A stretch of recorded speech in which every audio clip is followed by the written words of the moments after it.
Hi, I'm ஆர்ஓசிகேஒய் rakhi. இந்த பிறவியில் உங்களுக்கு கிடைச்ச அல்லது கிடைக்கக்கூடிய மிக முக்கியமான மிகச்சிறந்த பொக்கிஷம் எதுன்னா தியானம் தான்.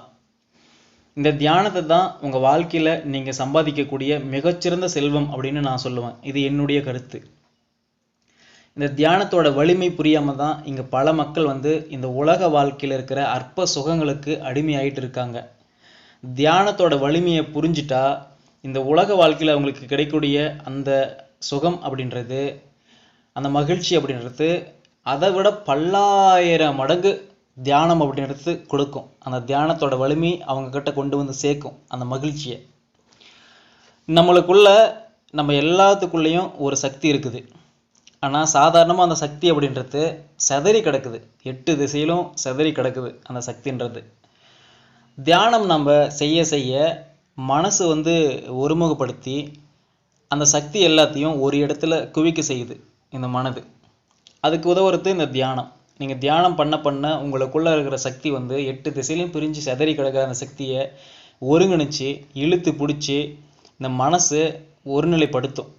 அப்படி படுத்தும்போது உங்கள் வாழ்க்கையில் நீங்கள் காண முடியாத, யோசித்து கூட பார்க்க முடியாத பல அற்புதங்கள் நிகழும். அதுதான் இந்த தியானத்தோட ஒரு சிறப்பே. இந்த தியானத்தோட நோக்கம் என்ன அப்படின்னா, ஒளியை பார்க்கறது. நம்மளுக்கு உள்ளே இருக்கிற அந்த ஜீவாத்மாவோட ஒளியை பார்க்கறது, இல்லைன்னா விழிப்புணர்வு அடையிறது. விழிப்புணர்வு அடையிறது. விழிப்புணர்வு அடைஞ்சால் நீங்கள் கடவுள் தன்மைக்கு உயருவீங்க.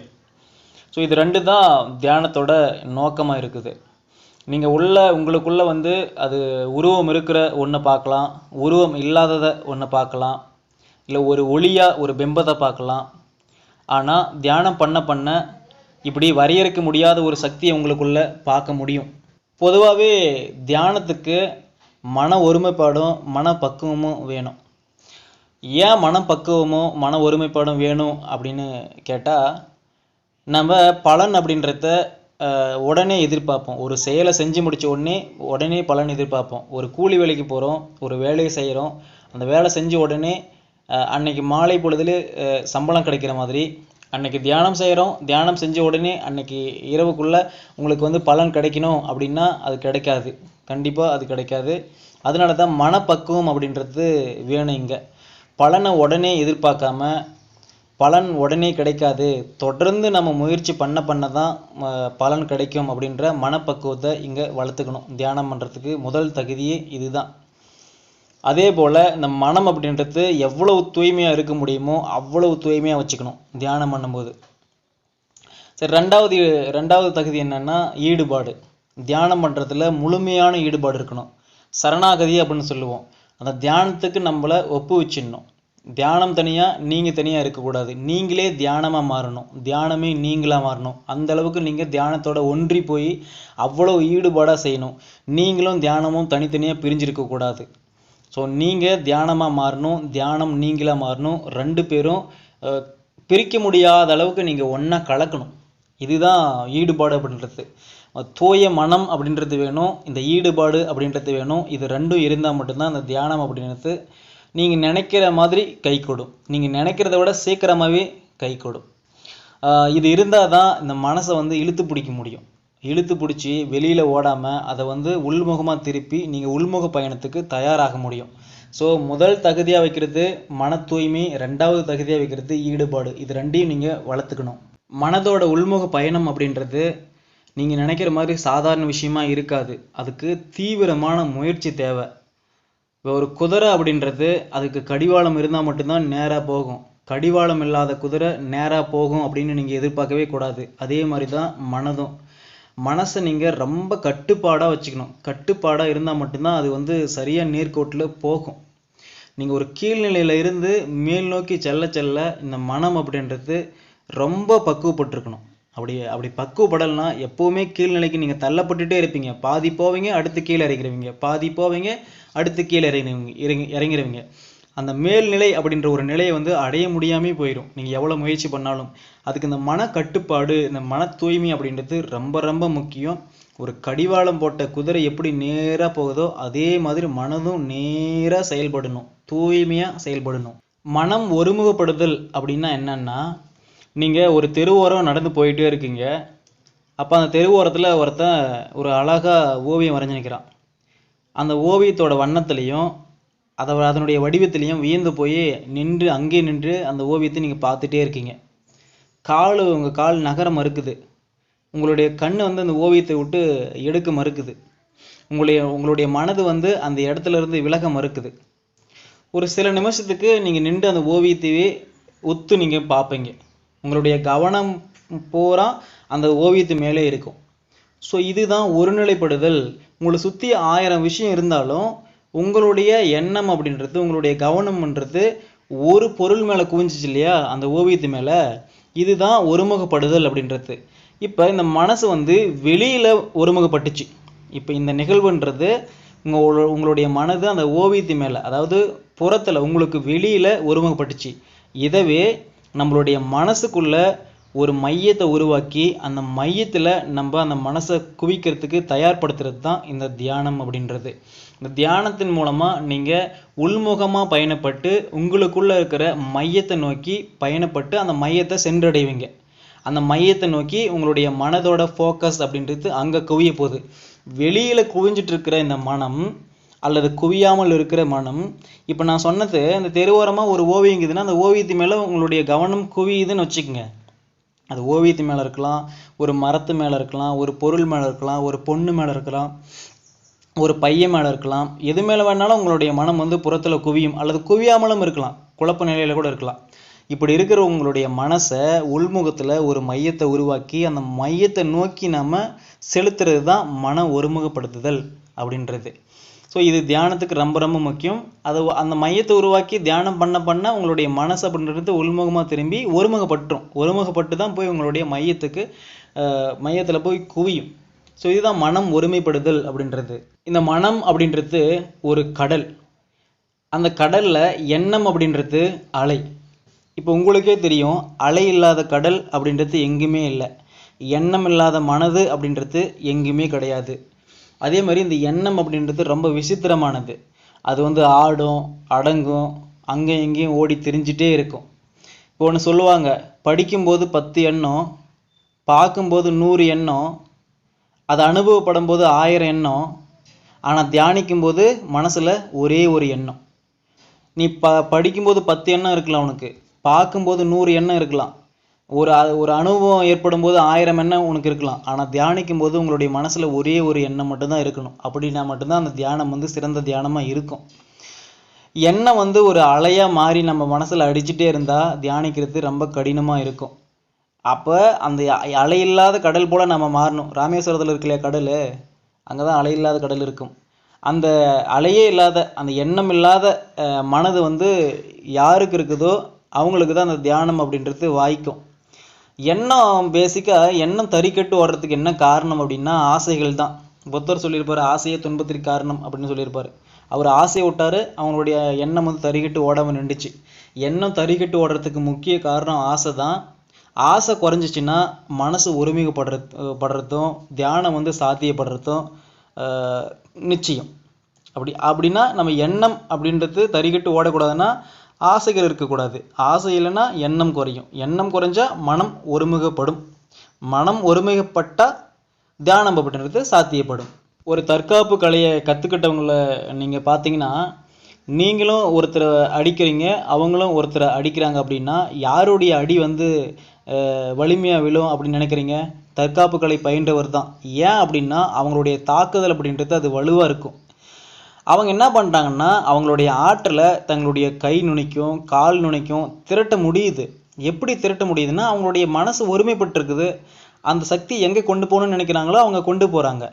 இதுதான். அப்படி கொண்டு போகும்போது அந்த கையே கத்தி மாதிரி ஆகுது, காலே சம்மட்டி மாதிரி அடி கொடுக்க முடியுது. இது சாதாரண மனிதர்களால் முடியாது. மனசை அவங்க ஒருநிலைப்படுத்தி அந்த சக்தியை வந்து இழுத்துட்டு வந்து ஒரு இடத்துல வந்து குவிக்கிறாங்க. அப்படி குவிக்கிறதுக்கு என்ன காரணம் அப்படின்னா அவங்களுடைய மனசு ஒருநிலைப்படுத்தியிருக்குது. தியானம் செய்யும் போதும் அப்படிதான். உங்களுடைய மனசு ரொம்ப கூர்மையாக மாறிடும். உங்களுடைய இலக்கை நோக்கி அந்த ஆற்றலை ரொம்ப விரைவாக செலுத்துறதுக்கு இந்த தியானம் அப்படின்றது துணை செய்யும். சின்ன கத்தி வேகமாக பாயும், ஆனால் பெரிய கத்தி நிதானமாக பாய்ஞ்சாலும் ரொம்ப ஆழமாக பாயும் அப்படின்றத புரிஞ்சுக்குங்க. அதுபோல தான் அந்த தியானம் பண்ணுறவங்களோட ஒரு மனநிலையும். தினமும் நீங்கள் வந்து புதுசு புதுசாக நீங்கள் யோசிக்கணும், புதுசு புதுசாக எதனாவது செஞ்சு பார்க்கணும். அப்போ தான் மனம் அப்படின்றது புதுசாகவே இருக்கும், வாழ்க்கை அப்படின்றது புத்துணர்வோடு இருக்கும்.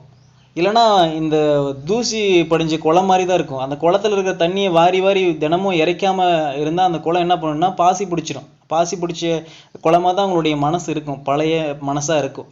அதே மாதிரி துருப்பிடிச்ச கத்தியாக தான் இருக்கும், ஷார்ப்பான கத்தியாக மாறாது. நீங்கள் ஆக்க மனப்பான்மை கொண்டவராக இருக்கணும். பழைய அனுபவங்களோட துணையை வச்சுக்கிட்டு புதிய அனுபவங்களை சேர்த்து அதை வந்து இனிதாக மாற்றணும். நல்ல அனுபவங்கள் உங்களுக்குள்ள நல்ல ஆற்றலை அதிகரிக்கும், கெட்ட அனுபவங்கள் உங்களுக்குள்ள கெட்ட ஆற்றலை அதிகரிக்கும். நல்ல எண்ணங்கள் தான் நல்ல அனுபவங்களை படைக்கும் அப்படின்றத நீங்கள் உணரணும். வெளியே 100 அனுபவங்கள் நிகழுது, ஆனால் உங்களுக்குள்ள நிகழ்கிற ஒரே ஒரு அனுபவம் தியானம் மட்டும்தான். அந்த தியானம் மட்டும்தான் அது கூட எதுவுமே ஒப்பிட முடியாத ஒரு உயர்ந்த அனுபவமாக இருக்குது அந்த தியான அனுபவம். வெளியில் 1000 அனுபவங்கள் உங்களுக்கு உண்டானாலும் அதெல்லாம் பற்றி பொருட்படுத்தக்கூடாது. அதெல்லாம் உங்களுடைய மனசுக்குள்ளே அதை திணிக்கக்கூடாது, உங்கள் மனசுக்கு அது போயே சேரக்கூடாது. உள்ளே வந்து ஒரே ஒரு அனுபவம் மட்டும்தான் இருக்கணும், அது தியான அனுபவம் மட்டும்தான் இருக்கணும். ஒன்று நீங்கள் புரிஞ்சுக்கங்க, தியானத்துக்கு தேவை ஒருமை, தியானத்தோட நோக்கம் அமைதி. இது உங்களுடைய மனசில் எப்போவுமே இருக்கணும்.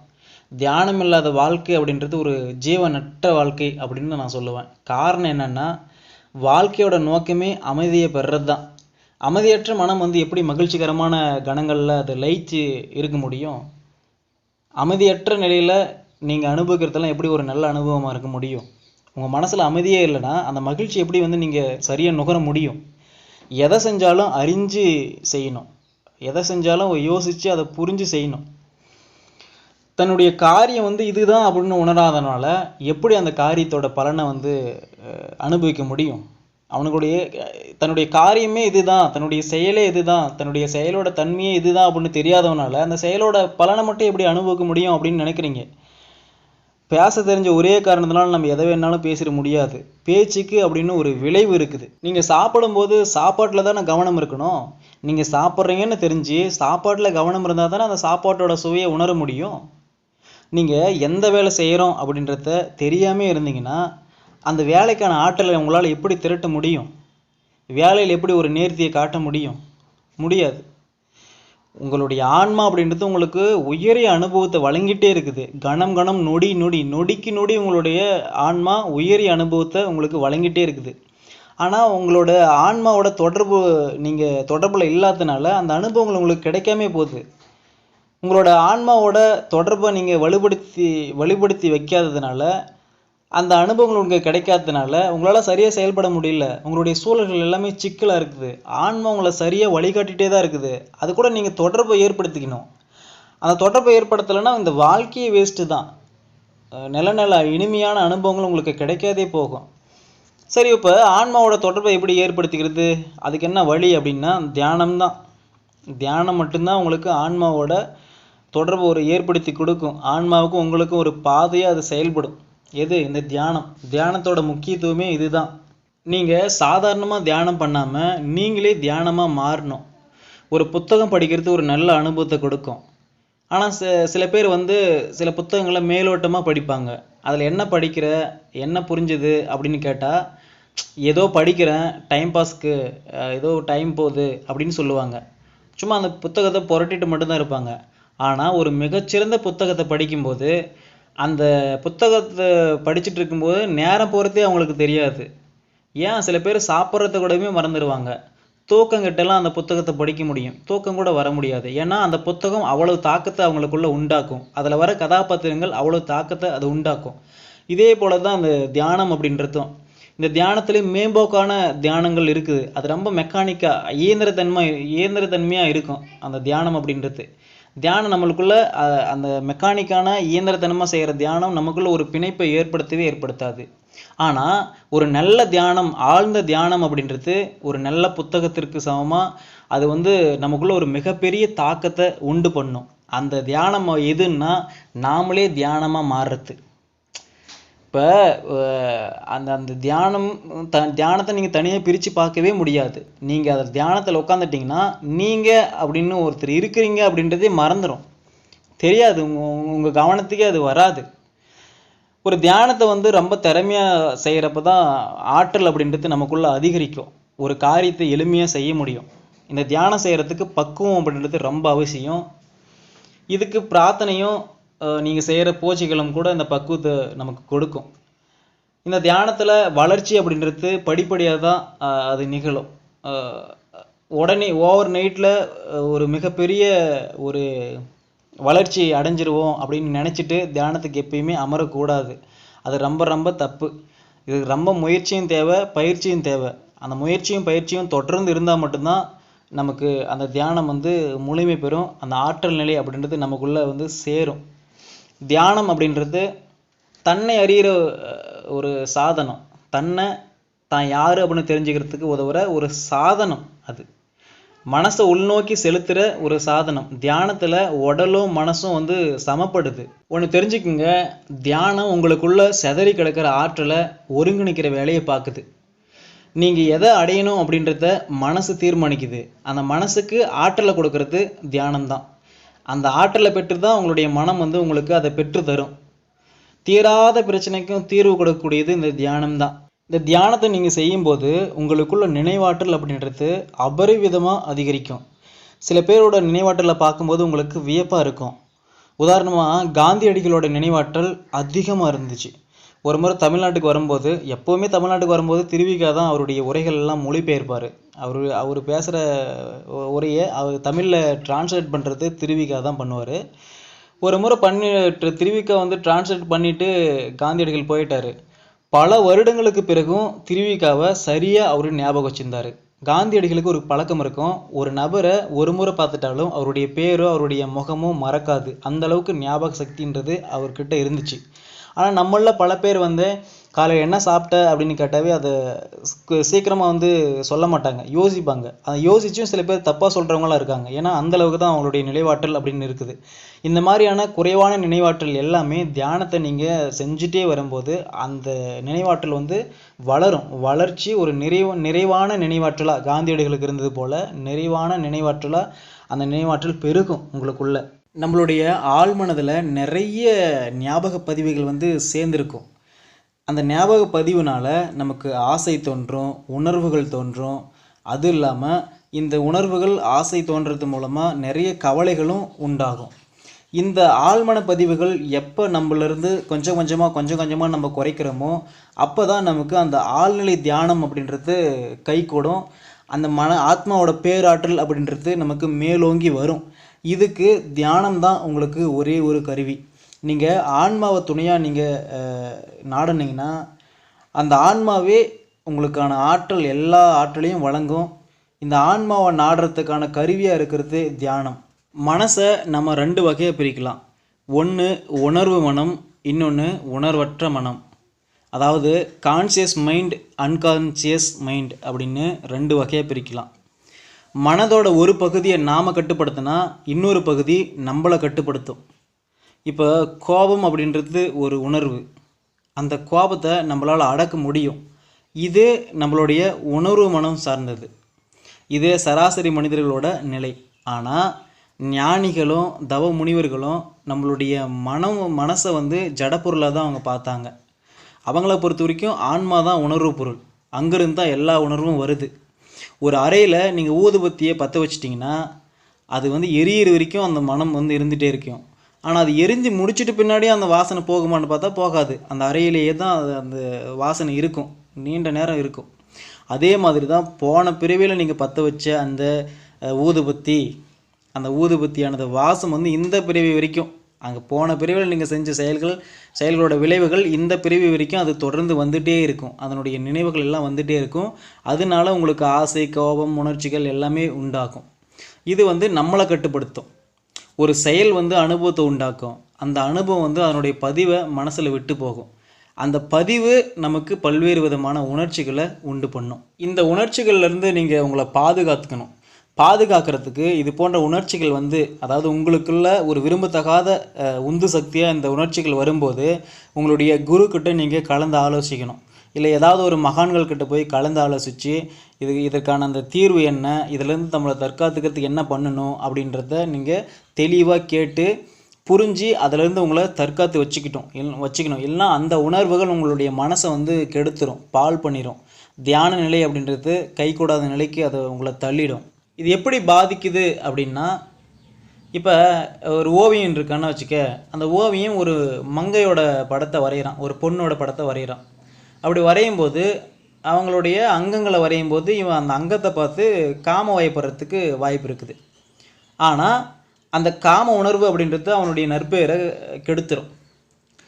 அதனால இவன் என்ன பண்ணணும்னா, அந்த மங்கை அப்படின்றவங்க இன்னொருவங்களுடைய அம்மாவாக இருக்கலாம், இல்லை இன்னொருவங்களுடைய மனைவியாக இருக்கலாம், இன்னொரு குழந்தைக்கு தாயாக இருக்கலாம், இல்லை இன்னொரு சகோதரருக்கு சகோதரியாக இருக்கலாம். அப்படின்னு தனக்குள்ளேயே ஒரு வரையறையை வகுத்துக்கிட்டு அந்த உணர்வை வந்து கட்டுப்படுத்திக்கணும். அப்படி கட்டுப்படுத்தலைன்னா அவனுடைய நற்பெயர் அப்படின்றது சமூகத்தில் கெட்ட பேர் ஆயிரும். ஓகேவா? இது இப்படி தான் இந்த உருவத்துக்கும் இந்த எண்ணங்களுக்கும் இப்படி தான் தொடர்பு உண்டாகுது. இப்போ உருவத்துக்கும் உந்து வேகத்துக்கும் இருக்கிற நீங்கள் தொடர்பை வந்து துண்டிச்சிடணும், அவ்வளோதான்.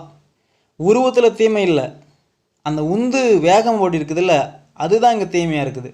அந்த மங்கையை வரையும் போது அந்த மங்கையோட அங்கத்தில் வந்து தவறு இல்லை, அது மங்கைக்கு இருக்கிற அது நார்மலான ஒரு அங்கம் தான், எல்லா பெண்களுக்கும் இருக்கிற நார்மலான ஒரு அங்கம் தான். ஆனால் அந்த அங்கத்தை பார்த்து நமக்குள்ள ஒரு உந்து சக்தி, ஒரு உந்து வேகம் உருவாகுது இல்லையா, அதுதான் இங்கே தவறாக இருக்குது. அப்போ அந்த உருவத்துக்கும் இந்த உந்து வேகத்துக்கும் இடையில் இருக்கிற தொடர்பை நம்ம துண்டிச்சிடணும், இல்லைனா அது நம்மளுடைய மனசை பாதிச்சிடும். ஸோ இப்படி தான் நம்மளுடைய மனசை வந்து அது பாதிக்குது. தண்ணீருக்குன்னு ஒரு குணம் இருக்குது, ஒரு தன்மை இருக்குது. ஆனால் அந்த தண்ணி எந்த பொருளோட சேருதோ அந்த பொருளோட தன்மை அது பெற்றுடும். சந்தனத்தோட தண்ணி சேர்ந்தால் மணக்கும், சாக்கடையோட தண்ணி சேர்ந்தால் துர்நாற்றம் ஏற்படும். அப்போ அந்த தண்ணீர் வந்து எந்த பொருளோட சேருதோ அந்த பொருளோட தன்மையை அது வாங்கிக்கிற மாதிரி, தீய எண்ணம் எப்போ உருவாகுதோ அந்த தீய எண்ணத்தோட தன்மைக்கு ஏற்ற மாதிரி நம்மளுடைய மனசும் மாறிடும். தீய எண்ணம் எழுறது வந்து இயல்பு தான், மனசில் எழுறது இயல்பு தான், அது அனுபவப்பதிவோட விளைவு தான். ஆனால் மீண்டும் மீண்டும் அந்த தீய எண்ணங்கள் வந்து எழக்கூடாது. ஏன்னா ஒரு டைம் அந்த தீய எண்ணம் எழுந்து தலை குனிகிற நிலைமைக்கு நீங்கள் போயிட்டீங்கன்னா மீண்டும் அந்த தீய எண்ணமே வரக்கூடாது. அந்த தீய எண்ணத்துக்கு உண்டான அந்த வேகம் இதில் உந்து வேகம், அந்த உந்து வேகத்தை அந்த தீய செயலேருந்து நீங்கள் பிரிச்சிடணும். அதுக்கு உங்களுடைய அனுபவம் வந்து உங்களுக்கு துணையாக நிற்கும். அந்த முன்னாடி ஏற்பட்ட தீய எண்ணங்கள்லேருந்து அனுபவத்தை வச்சு அந்த தீய எண்ணம் உருவாகிறதுக்கு உண்டான அந்த உந்து வேகத்தை நீங்கள் அதுக்கிட்டேருந்து நீங்கள் பிரிச்சுட்டாவே பெரும்பாலும் நீங்கள் தீமையிலிருந்து விலகிடலாம். தீமைகள் முளையாக இருக்கும்போதே அதை நசிக்கிடணும், அல்லது செடியாக இருக்கும்போதே அதை வேரோடு பிடுங்கிடணும். அது மரமாக நீங்கள் அனுபவிச்சிட்டிங்கன்னா கோடாரி கூட அதுக்கிட்ட தலகுனிஞ்சு தான் ஆகணும். ஆனால் ஆன்ம சக்தி அதிகமாக இருக்கிறவங்க விரும்பத்தகாத எதையும் தங்களுக்குள்ளே வளரவே அனுமதிக்கிறதில்ல. அவங்கெல்லாம் ஆரம்பத்திலே அதை வந்து அழிச்சிடுறாங்க. விரும்பத்தகாத ஒன்று அவங்களுக்குள்ளே எழுந்தால் அதை ஆரம்பத்திலே அவங்க அழிச்சிடுவாங்க. அதுக்கான ஆற்றல் அவங்க எங்கேருந்து பெறுறாங்கன்னா தியானத்து மூலமாக தான் பெறுறாங்க. தியானம் வந்து உங்களை துன்பத்திலேருந்து இன்பத்தை நோக்கி வந்து அழைச்சிட்டு போகும், ஆரவாரத்திலேருந்து அமைதியை நோக்கி அழைச்சிட்டு போகும். இந்த இருள் நிறைஞ்ச உலகத்திலேருந்து ஒளி நிறைஞ்ச உலகத்துக்கு உங்களை கூட்டிகிட்டு போகும் பாதை தான் இந்த தியானம் அப்படின்றது. தியானம் உங்களுக்கு தடையாக ஏற்படுற எல்லா தடைகளையும் உடைச்சி எறியும், உங்களை உயர்ந்த நிலைக்கு கொண்டு போகிறது தான் அந்த தியானத்தோட ஒரு நோக்கம் அப்படின்னு சொல்லலாம். ஆன்மா பல நல்ல அனுபவங்களை பெறுது அப்படின்னா அது இந்த தியானத்து மூலமாக தான். குழப்பம் அப்படின்றது ஒரு நோய், தியானம் அப்படின்றது அதுக்கு மருந்து. நீங்கள் வந்து இந்த குழம்பி தவிக்கிற நிலை வந்து ஏற்படும் போதெல்லாம் தியானத்தில் உட்காருங்க. அப்படி தியானத்தில் உட்காரும்போது உங்களுக்கு தானாக தெளிவு தரத்தை நீங்கள் உணருவீங்க. உங்களுக்கு குழப்பம் அப்படின்னு ஒன்று ஏற்பட்டுருச்சுன்னா உடனே தியானம் பண்ணணும். தியானம் பண்ணால் அந்த குழப்பம் தேர்ந்து தெளிவடைவீங்க. உங்களால் எதையுமே செய்யாமல் அமைதியாக உட்கார முடியும்னா அதுக்கப்புறம் வேறு என்ன வேணும்? அவ்வளோதானே. தியானம் பண்ணுறதுக்கு தகுதியாக தானே. உங்களால் எதையுமே செய்யாமல் அமைதியாக உங்களால் இருக்க முடியும், ஒரு இடத்துல அமைதியாக உட்கார முடியும் அப்படின்னா வேறு எதுவுமே தேவையில்லை. உங்களுக்கு தியானம் கைகூடன மாதிரி தான். புத்தர் வந்து என்ன பண்ணார்? ஒன்றுமே செய்யலை தானே, மரத்தடியில் அமைதியாக உட்காந்துருந்தார், அவ்வளோதான். அப்போ புத்தருக்கு தானாகவே அந்த தியானம் அப்படின்றது கைகூடி ஞானம் அப்படின்றது கைவரப்பட்டுச்சு. நீங்கள் அமைதியாக ஒரு இடத்துல உட்கார முடிஞ்சால் அதுவே போதும் தியானத்துக்கு. நீங்கள் அமைதியாக புத்தர் மாதிரி எதுவுமே பண்ணாமல் அமைதியாக உட்காந்துட்டு இருந்தாவே போதும், உங்களுக்கு ஞானம் அப்படின்றது வந்துடும். ஆன்ம சக்தி அப்படின்றது உங்களுக்கு பெருகும். எதையுமே செய்யாமல் சும்மா இருக்கிறது அப்படின்றது சாதாரண விஷயம் அல்ல. வடிவேல் ஒரு படத்தில் சும்மா இருக்கிறது அவ்வளோ ஈஸியாக அப்படின்னு கேட்பான் இல்லையா, அதே மாதிரி சும்மா இருக்கிறது அப்படின்றது ஒரு சாதாரண விஷயம் இல்லை. ஏதோ ஒன்று நம்ம செஞ்சுட்டே இருந்து பழக்கப்பட்டவங்க. நம்ம சாதாரணமாக நான் சும்மா இருக்கிறது அப்படின்னா நம்ம என்ன நினச்சிட்டு இருக்கோம், ஒரு படம் பார்க்குறது, இல்லை ஒரு கேம் விளையாடுறது, இல்லை ஏதாவது படிச்சுட்டு இருக்கிறது, இதை தான் சும்மா இருக்கிறதா நம்ம நினச்சிட்ருக்கோம். ஆனால் அப்படி இல்லை. சும்மா இருக்கிறதுனா சும்மா இருக்கிறது தான்.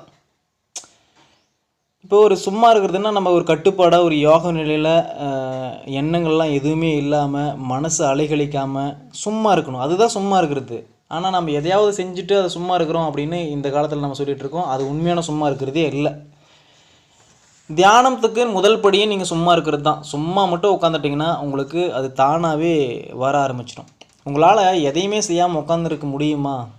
அந்த நிலை தான் நிர்வாண நிலை, சமாதி நிலை அப்படின்னு இந்த பெரிய பெரிய வார்த்தையெல்லாம் சொல்லுவாங்க. நிர்வாணம் அப்படின்வாங்க, சமாதி அப்படின்வாங்க. இதெல்லாம் எதை குறிக்குதுன்னா ஒன்றுமே இல்லை, சும்மா நீங்கள் உட்காந்துட்டு இருக்கிறது தான் குறிக்குது. புத்தர் தியானம் பண்ண ஆரம்பித்தார். தியானம் பண்ணிகிட்டே இருந்தார். ஆழ்ந்த தீவிரமான தியானத்தில் உட்காந்தார், தியானம் பண்ணிகிட்டு இருந்தார். அப்போ அந்த தியானம் பண்ணிகிட்டு இருக்கும்போது தான் அவருக்கு ஒரு உண்மை புரிஞ்சிச்சு. என்ன உண்மை புரிய வருதுன்னா, மரங்கள் வந்து மகிழ்ச்சியாக இருக்குது, பறவைகள் மகிழ்ச்சியாக இருக்குது. ஆனால் நான் மட்டும் ஏன் என்ன செஞ்சுன்னுக்கிறேன், நான் மட்டும் ஏன் மகிழ்ச்சியாக இல்லை அப்படின்ற ஒரு யோசனை வருது. பறவை தியானம் பண்ணல, மரங்கள் தியானம் பண்ணல, எந்த சூத்திரத்தையும் அது வந்து கற்றுக்கல, யோகாசனமும் செய்யலை, மந்திரங்களையும் உச்சரிக்கலை, எதுவுமே பண்ணல. ஆனால் அது சந்தோஷமாக இருக்குது. நான் மட்டும் எதுக்கு வவ்வால் மாதிரி நான் கீழே தலைகீழாக தொங்கினோம், இல்லை பட்டினி கிடந்து தியானம் பண்ணி என் உடம்பை வந்து வருத்திக்கணும், இதெல்லாம் ஒரு அபத்தமாக்குது அப்படின்ற ஒரு விஷயம் வந்து அவருக்கு புலப்படுது. இந்த விஷயத்தை வந்து அவர் கண்டு உணர்ந்துட்டு அன்னைக்கு நைட்டு தூங்கிடுறாரு. அந்த போதி மரத்தடியில் படுத்து தூங்குறாரு. அப்படியே தூங்கி மறுநாள் காலையில் கண் விழித்த உடனே அவர் மட்டும் விழிக்கலை, அவருடைய ஆன்மாவும் விழிச்சிக்கிச்சு. அவரே ஒரு முற்றிலும் மாறுபட்ட ஒரு மனிதராக எழுந்தார். அவருக்குள்ளே இருக்கிற ஆன்மாவை கண்டுக்கிட்ட பின்னாடி அவருடைய வாழ்க்கை வந்து ஒரு அன்பு, பரிவு இதெல்லாம் அதிகமாக பெருக்கெடுத்து ஓட ஆரம்பிச்சிருச்சு. வேற ஒரு மார்க்கமே அவருக்கு தேவையில்லை அப்படின்ற மாதிரி ஒரு தெளிவான ஒரு மார்க்கத்தை அவர் கண்டறிஞ்சிட்டார். இதுதான் புத்தருக்கு நடந்தது. இயல்பாக இருந்தார், அமைதியாக இருந்தார், அவ்வளவுதான். அவர் உணர்ந்ததே அதுதான். இயல்பான போக்கில் நம்ம போக்கில் வாழ்ந்தாவே போதும், ஆன்மா உணர்த்துகிற போக்கில் நம்ம வாழ்ந்தாவே போதும், அந்த ஞானம் அப்படின்றதுக்கு நம்ம கைவர பெற்றோம். இந்த மனம் வந்து இந்த உலக வாழ்க்கையில் மாட்டிக்கிச்சுன்னா போச்சு, உங்களுக்கு அந்த ஞானம் அப்படின்ற ஒரு தன்மைன்றது வராது, ஞானம் பெற்ற ஒரு நிலை அப்படின்றது கிடைக்காது. தியானம் அப்படின்றது வெறும் ஞானம் பெறத்துக்கு மட்டும் இல்லை, அது நீங்கள் குழம்பு இருந்தீங்கன்னா உங்களுடைய குழப்பத்தை தேக்கிறதுக்கான மருந்தாகவும் அது செயல்படுது. நீங்கள் குழப்பமாக இல்லைன்னா வச்சுக்கங்க, உங்களுக்கு ஞானம் வந்து தன்னால் வந்துடும். தியானம் வந்து ஒரு எதிர்மறை செயல் தான். அது உங்கள்கிட்ட இருந்து சிலவற்றெல்லாம் எடுத்துகிட்டு போயிடும். உங்களுடைய கோபத்தை, உங்களுடைய பேராசையை, உங்கள்கிட்ட இருக்கிற வேண்டாத எல்லாவற்றையும் அது வந்து எடுத்துகிட்டு போயிடும். இப்படி உங்கள்கிட்ட எல்லாத்தையும் நீங்கள் எடுத்துகிட்டு போகும்போது, தியானம் எடுத்துகிட்டு போகும்போது நீங்கள் ஏழை ஆயிடுவீங்க. ஆனால் அந்த ஏழ்மை தன்மை அப்படின்றது உங்களுக்கு பிடிச்சிருக்கும். யார் ஆன்மாவில் ஏழையோ அவர் ஆசீர்வதிக்கப்பட்டவர் அப்படின்னு இயேசு சொல்கிறார். யார் ஆன்மாவில் ஏழையோ அவர் ஆசீர்வதிக்கப்பட்டவர் அப்படின்னு இயேசு சொல்கிறார். கோபம், பேராசை, காமம், வெறுப்பு, அகந்தை இதெல்லாம் உங்களுடைய பாதையில் தடையாக இருக்குது. தியானம் அந்த தடைகளை வந்து தகர்த்துருது. இது ஒரு நல்ல காரியம் தானே. இது வந்து அகற்றலைன்னா உங்களுக்குள்ள குழப்பம் எப்பயுமே இருந்துகிட்டே இருக்கும். நீங்கள் குழப்பமாக இருக்கிற மனிதராக இருந்துகிட்டே இருப்பீங்க. தியானம் வந்து சூரியனை படைச்சி தராது, ஆனால் சூரிய ஒளியை உங்களுக்குள்ளே வர வைக்கும். வெளிச்சம் வர்றதுக்கு வசதியாக கதவை திறந்து வைக்கும், உங்களுடைய மனசை, உங்களுடைய கதவை திறந்து வைக்கும். அது சூரியனை உருவாக்கும் அப்படின்னு சொல்ல வரல, ஆனால் அந்த சூரியனோட தன்மைக்கு இது இல்லையா, அந்த வெளிச்சம் இது இல்லையா, அது உங்களுக்குள்ளே வரத்துக்கான வசதியை ஏற்படுத்தி கொடுக்கும். தியானம் எனக்கு என்ன கொடுக்கும் அப்படின்லாம் நீங்கள் கேட்கக்கூடாது. அப்படி ஒரு கேள்வியே வரக்கூடாது. தியானத்தால் நான் என்ன பயனடைஞ்சேன், எனக்கு அது என்ன கொடுத்துருச்சு, அதனால் என்ன பிரயோஜனம் அப்படின்ற கேள்வியே உங்களுக்கு வரக்கூடாது. தியானம் உங்களுக்குள்ளே இருக்கிற அழுக்கு எல்லாத்தையும் வெளியேற்றிடும். அதை விட வேறு என்ன உங்களுக்கு தேவை? உங்களுக்குள்ளே இருக்கிற இது வரைக்கும் மாறாது இருக்கிற அமைதியின்மை அப்படின்னு ஒரு விஷயம் இருக்குது இல்லையா? ஒரு ஒரு செட்டிலாக நீங்கள் இருக்கவே முடியாத ஒரு அமைதி இல்லாமல் ஒரு குழப்பமாகவே எப்போவுமே ஒரு ஒரு குழப்பவாதியே இருக்குங்க இல்லையா? ஒரு சூழ்நிலைகள்லாம் உங்களுக்கு பொருந்தாமல், எந்த சூழ்நிலையும் கையாள முடியாமல், யாரை பற்றியும் சரியாக புரிஞ்சிக்க முடியாமல், எந்த ஒரு செயலையும் தவறாக புரிஞ்சுக்கிட்டு இப்படி ஒரு குழப்பமாகவே இருக்குங்க இல்லையா? அப்போ அந்த குழப்பமாக இருக்கும்போது ஒரு அமைதியின்மை உங்களுக்குள்ளே இருக்குது இல்லையா? அந்த அமைதியின்மையை அது கொண்டு போயிடும் உங்ககிட்ட இருந்து. அதை கொண்டு போயிட்டு ஆழ்ந்த அமைதியை, உணர்ச்சி தூய்மையை உங்களுக்குள்ளே இந்த தியானம் அப்படின்றது பொருத்திடும். அதை விட வேறு என்ன வேணும் உங்களுக்கு? டக்குன்னு கை நீட்ட உடனே ஒரு பொருள் வரணும், இல்லை பாக்கெட்டில் கை விட்ட உடனே பணம் வரணும், ஒரு பொட்டி திறந்த உடனே தங்க நகையாக அது குவியணும், இல்லை ஏதாவது ஒரு பொருள் கிடைக்கணும், ஒரு அட்சய பாத்திரம் மாதிரி கிடைக்கணும், அந்த அட்சய பாத்திரத்தில் எதை போட்டு எடுத்தாலும் அது வந்துகிட்டே இருக்கணும், ஆகவே கூடாது. இந்த மாதிரி சக்தியை நீங்கள் எதிர்பார்க்குறீங்களா? அந்த மாதிரி சக்தி உங்களுக்கு தேவையும் இல்லை. நீங்கள் தியானம் செய்யுங்க. தியானம் செஞ்சால் உங்களுக்குள்ளே இருக்கிற அந்த அமைதியின்மை போயிடுச்சுனாவே அமைதி வந்துடும். அமைதி வந்துட்டாவே உங்களுக்கு அந்த ஞானம் அப்படின்றது உங்களுக்கு கிடைச்சிரும். புத்தருக்கு எப்படி ஒரு ஞானம் கிடைச்சோ அதே மாதிரியான ஞானம் உங்களுக்கு கிடைக்கும். தியானம் அன்பில் தான் மலரும். அது வார்த்தைகளே இல்லாமல் வாழ்கிறதுக்கு சமம். அதை அனுபவித்து பார்த்தா தான் உங்களுக்கு தெரியும். அந்த தியானம்ன்றது எவ்வளோ ஒரு அற்புதமான விஷயம் அப்படின்றத அனுபவித்து பார்த்தா உங்களுக்கு தெரியும். அது அன்பு தான். அன்பு உங்களுக்கு அப்படியே பெருக்கெடுக்கும். உங்கள்கிட்ட இருந்து அன்பு, கருணை, இரக்கம் இதெல்லாம் உங்கள்கிட்ட அதிகமாக நிரம்புறத்தை உங்களால் உணர முடியும். அப்போது வார்த்தைகளே இல்லாமல் உங்களால் வாழ முடியும். எந்த நேரத்துலையும் எந்த நொடி பொழுதுலையும் நீங்கள் சந்தோஷமாக இருக்கிறத அனுபவிக்க முடியும். ஆத்ம சக்தியெல்லாம் வார்த்தைகள்லாம் அடக்க முடியாது. அது அது உணர்வுபூர்வமானது. அது மனசுக்கு அப்பாற்பட்ட சக்தியாக விளங்குறதுனால அது வார்த்தைகளில் அடங்குமா அடங்காதாலும் எனக்கு தெரியாது. ஆனால் வார்த்தைகளில் அடக்க முடியாது. அதை எப்படி வர்ணிக்கிறது அந்த அந்த அற்புதத்தை? இப்போ ஆத்மா திரும்ப திரும்ப தன்னை வெளிக்காட்டாது, வெளிக்காட்டிக்காது, அடிக்கடி வெளிக்காட்டுக்காது. அது எப்போயாவது ஒரு டைம் தான் அதை வெளிப்படுத்திக்கும். அந்த இறைவன் எப்படி எப்போயாவது ஒரு டைம் தான் நமக்கு காட்சி தரானோ அது மாதிரி இந்த ஆன்மாவும் எப்போவாவது ஒரு முறை தான் அது மேலே வரும். அது உள்ளார அமிழ்ந்து கிடக்கிற அந்த ஆத்மான்றது மேலே வரும். இதுக்கு நீங்கள் தியானம் முயற்சி தியானத்தில் சரியான முயற்சி பண்ணணும், சரியான வைராகி வைக்கணும். வச்சிங்கன்னா ஒரு ஒரு கொஞ்சம் முயற்சி பண்ணாலே உங்களால் அந்த ஆத்ம சக்தியை உணர முடியும், கடவுளை பார்க்க முடியும். இதுதான் நான் அங்கே சொல்கிறது. இந்த தியானம் அப்படின்றது ரொம்ப ஒரு அற்புதமான விஷயம். அதனுடைய வலிமை தெரியாமல் இங்கே மனிதர்கள்லாம் இருக்கிறாங்க.